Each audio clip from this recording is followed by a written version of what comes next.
नमस्कार, आप देख रहे हैं इंडिया टीवी का इलेक्शन स्पेशल शो क्यों चुने आपको, और आपके साथ मैं हूं मीनाक्षी जोशी। आज नॉर्थ एमसीडी के जिस इलाके में हम मौजूद हैं वो इलाका कहने को तो पॉश इलाका कहा जाता है। यहाँ पर फ्लैट्स है, यहाँ पर बंगले हैं, यहाँ पर कोठियाँ हैं, लेकिन जैसे जैसे लोगों की जनसंख्या में इजाफा होता जा रहा है वैसे वैसे कारों की संख्या में भी इजाफा हो रहा है और दुकानों के बाहर गाड़ियां नजर आती है, सड़कों पर गाड़ियां नजर आती है। पार्किंग एक मेजर समस्या है और देश की आधी आबादी यानी महिला आबादी से जुड़े हुए मुद्दे भी बहुत आम हैं। कहने को एमसीडी चुनाव है, लेकिन यहाँ पर मुश्किलें औरतों के सामने ये है कि वो बाहर जाती है तो चेन स्नैचिंग होती है, बैग स्नैचिंग होती है। जनता के हित कितने पूरे हुए, जवाब देने के लिए नेता हमारे साथ यहाँ पर मौजूद हैं। बीजेपी, कांग्रेस और आम आदमी पार्टी के नेता जवाब देंगे जनता के हित, जनता के मुद्दे और जनता के सरोकार से जुड़े हुए। ये सवाल जवाब का सिलसिला शुरू करने से पहले एक छोटी सी रिपोर्ट। दिल्ली के नॉर्थ एमसीडी का पीतमपुरा। पीतमपुरा दिल्ली का पॉश इलाका माना जाता है जो शालीमार बाग विधानसभा में आता है। करीब 2 लाख की आबादी वाले पीतमपुरा के लोगों के लिए भी एमसीडी चुनाव स्थानीय मुद्दों को सुलझाने की उम्मीद बनकर आते हैं, लेकिन दिल्ली के बाकी हिस्सों की तरह हर बार जहां के लोगों की उम्मीद पूरी नहीं हो पाती। शालीमार बाग विधानसभा में आने वाले पीतमपुरा में समस्याएं भी बाकी दिल्ली की ही तरह हैं। पॉश इलाका होने के बावजूद जहां अतिक्रमण, साफ सफाई, गंदी और बदबूदार नालियों की समस्या प्रमुख है। क्या है पीतमपुरा के बड़े मुद्दे? गलियों की साफ सफाई बड़ा मुद्दा, सड़कों और गलियों में अतिक्रमण, जर्जर ड्रेनेज सिस्टम और वेस्ट मैनेजमेंट, टूटी फूटी बदहाल सड़कें और गलियां।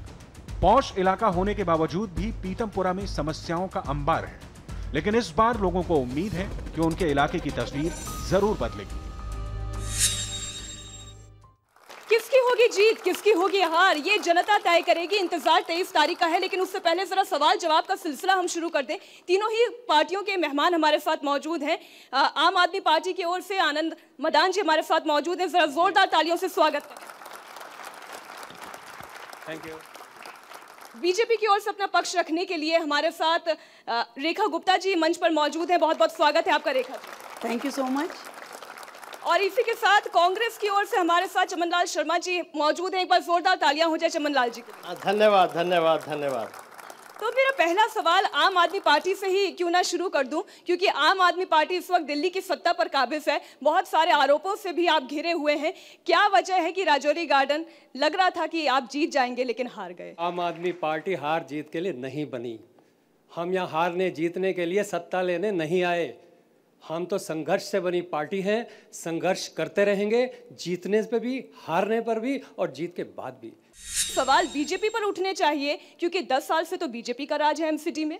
देखिए, दिल्ली नगर निगम लोकल निकाय है और स्थानीय गवर्नमेंट जो रहती है स्टेट की, उसकी मदद से ही वो चल पाती है। आज दिल्ली में ये कहते हैं कि हम जीतने के लिए काम नहीं कर रहे। जीतने के लिए इन्होंने झूठ के कितने पुलिंदे बांधे, फ्री वाईफाई, फ्री हाफ पानी माफ, कितनी सारी चीजें कही। एक 10 साल से आपने क्या किया? 10 साल में जिस प्रकार से 2 साल से ये दिल्ली नगर निगम को इन्होंने असिस्टेंस नहीं दी और उनका फंड रोक लिया, दिल्ली नगर निगम को रोने पे मजबूर कर दिया, उसके बावजूद भी आज दिल्ली नगर निगम ने अपना अस्तित्व बना के रखा, काम किया, दिल्ली को व्यवस्था दी, सफाई दी और सारी चीजों को किया। बीजेपी से पहले तो कांग्रेस ही थी एमसीडी में। जितना सवाल बीजेपी के लिए है उतनी ही जिम्मेदारी कांग्रेस की भी है। पिछले 10 वर्ष में कॉरपोरेशन में 10 साल से कॉरपोरेशन में बीजेपी हावी थी। छोटा सा भी आपने मकान बनाना, बाहर रोड़ी बजरी आई और पैसे लाओ भाई, बीजेपी की नेताओं की जेब में जाता था। आज उसी के कारण आपने 272 में से किसी भी पूर्व पार्षद को टिकट नहीं दिया। जरा बताइए जी, आपने 272 में से किसी पार्षद भी वैसा व्यक्ति नहीं था जो भ्रष्ट ना हो। मैडम, मैं बीजेपी की रेखा गुप्ता जी से एक सवाल पूछना चाहता हूं। इनके अंडर में आने वाले स्कूल जो हैं, उनका स्तर, शिक्षा का स्तर क्यों नहीं सुधार पाए ये 10 सालों में? मेरा ये सवाल है। जरा हम जवाब भी ले लेते हैं। क्या वजह है रेखा जी, शिक्षा का स्तर क्यों नहीं सुधरा? कहाँ कमी रह गई? क्यों जनता पूछ रही है सवाल? मैं बिल्कुल इनकी सवाल का जवाब दूंगी और दोनों सवालों का जवाब दूंगी। एक ने कहा कि चेहरे बदल दिए गए, चेहरे थे इसलिए बदल दिए गए, ना तो हम झाड़ू पार्टी के जैसे हैं कि केवल केजरीवाल के दम पे चुनाव लड़े, और ना कांग्रेस के जैसे हैं जिनके पास सोनिया गांधी के अलावा कोई लीडर नहीं है। हमारे पास 272 के बदले में और हजारों कार्यकर्ता थे लड़ाने के लिए। हमने उन्हें मौका दिया और उन्हें चुनाव लड़ाया। जहां तक शिक्षा की बात है, शिक्षा के में 17 लाख बच्चों को दिल्ली नगर निगम पढ़ा रही है, और इतनी फंड की कमी होने के बावजूद भी आज दिल्ली नगर निगम ने हजारों नए स्कूल बनाए। रेखा जी ये कह रही हैं कि वादा पूरा किया, क्या वाकई वादा पूरा हुआ? मैं बीजेपी की मैडम जी से पूछना चाहती हूं कि 10 साल से आप लोग सरकार में हैं, एमसीडी में हैं, लोग प्यासे क्यों मरे? टैंकर आपके राज में क्यों चलता था? किस लिए चलता था राज? आपके राज में कॉलोनियों में क्यों नहीं काम हुए? कॉलोनियों में क्यों नालियां खुली रही? मैं बीजेपी से पूछना चाहती हूँ। और आप लोग सिर्फ एक इंडस्ट्री चला रहे हो। मैं यहाँ की एक दिल्ली की रहने वाली लेडी हूँ, जो मैं आपको कह रही हूँ, आप लोग सिर्फ इंडस्ट्री चला रहे हो। जी बताइए क्या सवाल है? मुझे ये बात करनी है कि आप लोग कहते हैं, केजरीवाल ने कहा था कि मैं कुछ नहीं लूंगा, ना बंगला, ना गाड़ी, ना पैसे कर कहाँ से आते हैं? वो 16,000 की थाली में पैखाना खाता है। 16,000 की थाली, 16,000 की थाली, ये झूठ है कि कार्ड तो ये लेकर आए हैं, लेकिन जनता का सवाल सच्चा है, जनता झूठ नहीं बोलती। मैं बताता हूँ, जनता को ये बताना चाहता हूँ कि इनके पास झूठ बोलने के सिवा कुछ नहीं है। आज चुनाव एमसीडी का और हिसाब शुक्लू कमेटी की रिपोर्ट झूठ तो नहीं बोलती। मैं बताता हूँ, दिल्ली शुक्लू कमेटी की रिपोर्ट झूठ बोल रही है। हाँ, बताता हूँ, दिल्ली चुनाव एमसीडी का और हिसाब मांगते हैं दिल्ली सरकार का।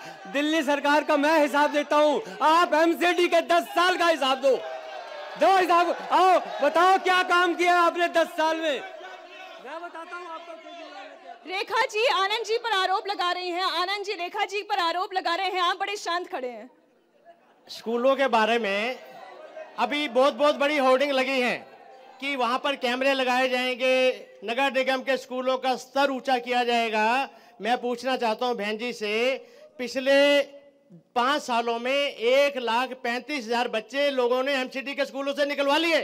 क्यों निकलवा लिए बताइएगा? क्योंकि स्तर गिर गया, आपका स्तर गिर गया। आपके यहाँ शिक्षा नहीं, वो ठीक कह रही है बहन जी, आपके यहाँ पे इंडस्ट्री है, ये इंडस्ट्री है। क्या शिक्षा इंडस्ट्री बन गई है? जरा जनता से ही पूछ लेते, क्या शिक्षा इंडस्ट्री बन गई है? हमारे भाई साहब कह रहे हैं कि ये झूठ बोल रहे हैं। सबसे बड़े झूठ तो केजरीवाल बोलते हैं जी। इन्होंने कहा कि कैमरे लगाएंगे, आज तक बताइए कितने कैमरे लगे हैं? फ्री वाईफाई देंगे, आज तक बताइए कितने फ्री वाईफाई दिए हैं? जी फ्री वाईफाई तो मिली नहीं, हाउस टैक्स कैसे माफ करेंगे? कम टू मी भाई साहब, ये बीजेपी वालों से मैं पूछना चाहता हूँ, सुन लीजिए, घर के अंदर अगर 10 काम की लिस्ट बनाते हो तो प्रायोरिटी बनाते हो कि नहीं? किस पर, जिसके घर में शिक्षा नहीं, जिसके घर में हेल्थ नहीं, जिसको पानी नहीं, बिजली नहीं, वाईफाई क्यों पहले लाते हो? और आज मैं आपको बता रहा हूं कि वाईफाई भी देंगे। क्या वजह है कि वादे होते रहते हैं और जनता को मूर्ख बनाया जाता है? वादों का क्या? ये जो इन्होंने प्रश्न किया, ये कॉरपोरेशन में एमसीडी के लिए किया, ये भूल गए हैं, केजरीवाल के लिए नहीं, इन्होंने एमसीडी के लिए किया कि जो हमारा फंड है एमएलए का, एमपी का, पार्षद का, उसको डेवलपमेंट फंड फ्लैटेड सोसाइटी में नहीं लगता। और पिछले 10 साल से कांग्रेस इसके लिए प्रयास कर रही है और उससे पहले भी प्रयास कर रही थी। तो आपने क्यों नहीं किया? अगर हाउस टैक्स भरते हैं, बिजली का बिल भरते हैं फ्लैटेड सोसाइटी वाले, तो अंदर डेवलपमेंट की जो उनकी सड़क बननी है, नाली बननी है, क्यों नहीं बनाते आप लोग? क्या वजह है रेखा जी? फंड का क्या हुआ? फंड के ऊपर क्या पानी फिर गया? मैं अपने साथी जो कांग्रेस से हैं और जो झाड़ू से हैं, उनकी जानकारी पे अफसोस करना चाहूंगी कि मास्टर प्लान जो होता है वो दिल्ली गवर्नमेंट के द्वारा पास किया जाता है। यदि वो सारी अनऑथराइज्ड कॉलोनीज को पास कर देंगे तो नगर निगम का फंड उनमें लगने लगेगा। अगर वो सोसाइटीज को पास कर देंगे तो दिल्ली नगर निगम का फंड उनमें लगने लगेगा। और एक बहन ने कहा पानी आज भी दिल्ली गवर्नमेंट के पास है, सीवर दिल्ली गवर्नमेंट के पास है, स्वास्थ्य, शिक्षा दिल्ली गवर्नमेंट के पास है। जवाब वो दें कि उन्होंने दिल्ली की जनता बूंद बूंद पानी के लिए तरस रही है। सवाल भी होंगे, जवाब भी होंगे, लेकिन एक छोटा सा सवाल जनता की ओर से मेरा भी, दुख में सुमिरन सब करे, सुख में करे ना कोई। क्या वजह है कि जैसे जैसे चुनाव पास आते हैं, रैलियां होती है, रोड शो होते हैं, घर घर दस्तक अभियान होता है, लेकिन उसके बावजूद जैसे ही जीत हासिल होती है सभी नेता अपने अपने घरों में चले जाते हैं, फंड आता है लेकिन जनता के विकास में नहीं लगता। सवाल लेंगे एक छोटे से ब्रेक के बाद।